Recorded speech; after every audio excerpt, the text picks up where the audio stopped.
Assalamualaikum warahmatullahi wabarakatuh. Pada pertemuan yang terakhir, yaitu pertemuan materi yang ke-10, dan nanti insya Allah untuk pertemuan-pertemuan selanjutnya pada pertemuan ke-11, 12, kemudian ada 4 pertemuan yang nantinya ada tugas individu yang akan mungkin saya berikan setelah materi-materi ini selesai.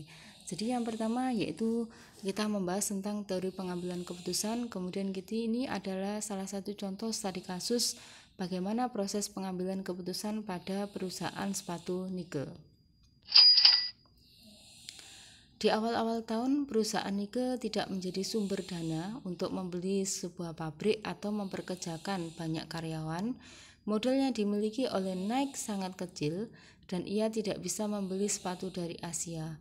Sebenarnya Nike termasuk Hollow Corporation karena tidak memiliki pabrik manufaktur sendiri. Nike hanya perantara atau supplier dan retailer. Nike fokus pada menemukan inovasi sepatu terbaru. Kombinasi pekerja yang murah dan perkembangan pasar yang baik memungkinkan perusahaan untuk bersaing dalam riset dan development. Di awal tahun 80-an, Nike menjadi produsen sepatu atlet nomor 1 di dunia. Untuk memastikan bahwa supplier Nike memiliki kualitas yang tinggi, maka Nike menuntut mereka untuk mempunyai hubungan dalam perusahaan lainnya. Jika supplier percaya dan bekerja sama pada Nike memastikan bahwa mereka akan puas dengan dirinya sendiri. Kemudian jika salah satu supplier menjadi sangat mahal, Nike bisa mengganti supplier dengan tetap menjaga kualitas yang ditetapkan. Pada tahun 1983, orang kepercayaan Nike melakukan kesalahan dalam pengolahan Nike. Si pelaksana ini membuat celah untuk ekspansi ke pasar sepatu biasa. Data statistik mereka menunjukkan hampir 90% pembeli sepatu Nike tidak menggunakan sepatu tersebut untuk atletik. Mereka percaya bahwa sepatu casual akan diterima lebih baik oleh konsumen. Sayangnya hal tersebut salah. Pendatang baru Reebok berkembang karena sepatu aerobik dan mengambil posisi Nike menjadi sebagai produsen sepatu atlet nomor 1. Berdampak pada Nike menghentikan 344 karyawannya. Melihat perusahaannya mengalami kekacauan, Nike mengembali ke posisinya. Nike memutuskan untuk mendapatkan kembali posisi produsen sepatu atletik nomor 1 melalui kecepatan penjualannya. Seperti biasa, Nike memiliki anggaran iklan yang sangat kecil. Kebanyakan dari promosinya dilakukan oleh para pengecernya. Nike sekarang mengubah pendekatannya dengan kampanye Just Do It lewat TV nasional dan majalah. Di bawah image baru Nike, superstar seperti Michael Jordan dan Bo Jackson memberi merek sepatunya sendiri. Kampanye Air Jordan dan Bonus menunjukkan pada konsumen bahwa atlet terbaik di dunia memakai sepatu Nike. Bagaimanapun suksesnya Nike, mereka akan selalu menghadapi kompetisi. Reebok adalah industri nomor 2 yang selalu menunggu kesempatan untuk menjadi nomor 1 kembali. Jaringan supply di Asia sekarang digunakan oleh pesaing Nike. Tidak lama setelah perusahaan mendapat keuntungan, maka produksi. Jika Nike melanjutkan perkembangannya, Bill Nike dan stafnya harus melanjutkan untuk mengembangkan inovasi terhadap sepatu yang sesuai dengan image atlet. Nike adalah produsen sepatu nomor 1 di dunia. Dengan permodalan yang sedikit, Nike tidak mampu untuk membuat iklan untuk produknya. Nike kemudian hanya menggunakan image dari artis terkenal untuk menarik minat konsumen. Selain itu, untuk menekan biaya yang besar, Nike kembali membeli sepatu dari supplier di Asia. Para pekerja di Asia yang terkenal murah bisa menekan harga yang ditawarkan supplier sehingga Nike bisa membeli dengan harga yang lebih murah. Di sini permasalahannya ya, sebagai contoh adalah supplier Nike yang berasal dari Indonesia yaitu PT Pratama Abadi Industri. PT Pratama Abadi Industri adalah perusahaan yang bergerak dalam bidang manufaktur sepatu lari atau running shoes. Perusahaan ini memproduksi berbagai macam tip running shoes dalam berbagai jenis ukuran, baik untuk anak-anak maupun untuk orang dewasa. Spesifikasi dari sepatu Nike, sepatu telah diproduksi oleh pihak Nike untuk kemudian diproduksi oleh PT Pratama Adin Industri sebagai sesuai dengan syarat spesifikasi yang telah ada. Hasil produksi yang dihasilkan oleh PT Pratama Abadi Industri tidak boleh dipasarkan di dalam negeri. Semua hasil produksi yang telah ada merupakan hak dari pihak NIC yang ada di Beaverton, USA, untuk kemudian akan diekspor lagi ke negara seperti Perancis, Swedia, India, Belgia, Kanada, USA, Afrika Selatan, Argentina, Uruguay, dan Chili. NIC sangat memegang kendali karena mempunyai hak untuk memutuskan kerjasama bila harga dari supplier terlalu mahal. Hal ini bisa berdampak bagi para pekerja karena mereka tidak menuntut kehidupan yang lebih baik. Dengan peningkatan tunjangan pekerja otomatis akan menambah produksi yang mengakibatkan harga lebih mahal, seperti halnya terjadi di China, Vietnam, Indonesia maupun Meksiko. NIC dikritik karena berusaha menutupi kondisi kerja yang buruk serta eksploitasi buruh. NIC juga adalah perusahaan besar yang tidak memiliki pabrik karena mereka lebih senang pada outsourcing kebutuhan-kebutuhan mereka, terutama kepada sektor informal atau perusahaan lainnya, sehingga mengefisiensikan, meminimalisir ongkos produksi. NIC tidak mampu mendelegasikan tugas yang baik, sehingga pada tahun 1983 NIC mengalami kemunduran karena tidak tepatnya perencanaan dan pelaksanaan yang dipercayakan NIC waktu itu. Waktu itu pengelola yang dipercaya NIC mengubah image NIC dari sepatu atletik menjadi sepatu casual.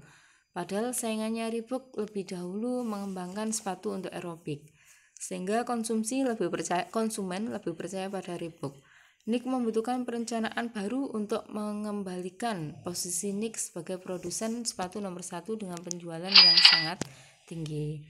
Strategi NIC dalam membuat image yaitu dengan mensponsori seorang atlet atau suatu klub olahraga, sehingga akan timbul image bahwa NIC dipakai oleh para atlet terkenal. Hal ini tidak dilakukan oleh saingannya seperti Reebok yang justru hanya mensponsori suatu event olahraga saja. Disinilah pembuktian kekuatan merek dagang, bahwasanya masalah apapun, konflik yang terpublikasi tidak akan membuat konsumen beralih ke merek lain. Hal ini karena ikatan psikologis antara NIC dengan konsumen fanatiknya telah terjadi. Selebihnya berilah konsumen yang memilih. Krisis yang dialami NIC pada tahun tersebut tak lepas dari proses pertumbuhan organisasi. Menurut Greiner ada 5 tahapan pertumbuhan organisasi, yaitu kreativitas, pengarahan, pendelegasian, koordinasi, dan kerjasama.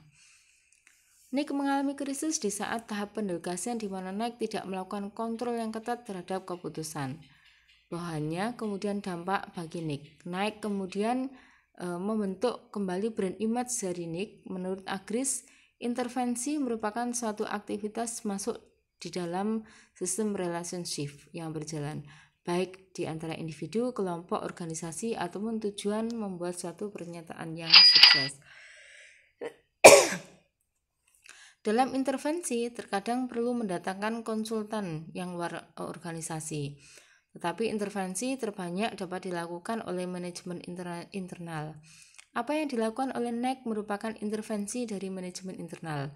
Marketing differentiation strategy, mencoba menciptakan kesetiaan para pelanggan dengan cara memenuhi kebutuhan tertentu secara khusus. Organisasi tersebut mencoba menciptakan kesan yang menguntungkan bagi produk-produknya melalui iklan, segmentasi pasar, dan harga yang bersaing. Hal tersebut salah satu strategi yang dilakukan oleh NIC dengan menciptakan produk yang baru sesuai dengan kebutuhan konsumen yang tidak lepas dari image sepatu olahraga. NIC sebenarnya memiliki posisi yang sedikit lemah bila dihadapkan dengan retailer. Keuntungan NIC didapatkan dari penjualan ke retailer. Retailer tentunya akan bersaing dengan retailer lain dengan harga termurah. Hal ini dapat mengancam NIC karena dengan hal tersebut maka retailer akan menekan NIC untuk menjual sepatunya dengan harga lebih murah. Etis dan tidak etisnya NIC menggunakan supplier Asia sehingga mereka saling bersaing tidaklah dapat dipandang dari hanya salah satu sudut pandang saja. Pada intinya, dengan sistem semacam tender ini akan tercipta persaingan, kompetensi yang menjadi lebih baik sehingga akan meningkatkan motivasi pekerja dan kualitas yang sama terhadap harga yang berbeda.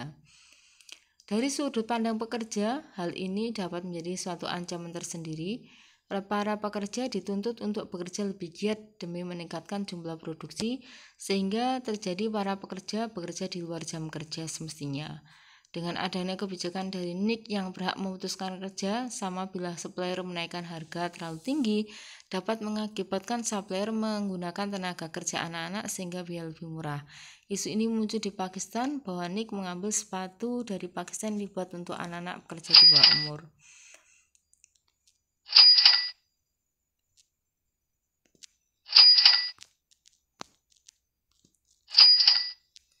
Jadi apabila supplier dari Amerika dan Australia ini berdampak pada NIK maupun konsumen, maka NIK merupakan mimpi buruk. Tentunya tidak akan ada bekerja yang murah. Harga jual dari supplier akan lebih tinggi bila diproduksi di Amerika dan Australia. Bagi konsumen ada dua kemungkinan yang terjadi. Yang pertama, akan timbul kepercayaan lebih karena produk dibuat di Amerika Australia yang sangat memperhatikan kualitas. Yang kedua, tidak akan terlalu berdampak karena konsumen percaya pada NIK melakukan kontrol terhadap supplier, sehingga mutunya akan dianggap sama dengan kebutuhan Amerika maupun Australia. Para ahli NIK tentunya sangat besar dalam mengembangkan NIK sehingga saat ini. Dengan gaya kepemimpinannya, dengan solusinya yang cepat dan tepat saat menghadapi krisis NIK, membuat NIK dapat bertahan dan mampu menempati posisi nomor 1 lagi, yaitu sebagai produsen sepatu di dunia. Membicarakan keberhasilan NIK tidak lepas dari Bill Bourne, CEO founder NIK. Bourne sangat berjasa dalam mendirikan NIK. Ide untuk memberi semacam karet di sepatu olahraga datang darinya yang disebut Wave Sole. Bourne juga yang memiliki ide untuk memberikan karet pada lintasan lari. Pada awalnya, Bourne bersama NIK menjual sepatu yang dibuat oleh Bourne menggunakan latex, leather, glue, dan waffle iron. Saat itu memproduksi 300 sepatu. Jadi sekian tentang pengalaman atau intinya sharing tentang studi kasus proses pengambilan keputusan. Dan sampai ketemu lagi. Wassalamualaikum warahmatullahi wabarakatuh.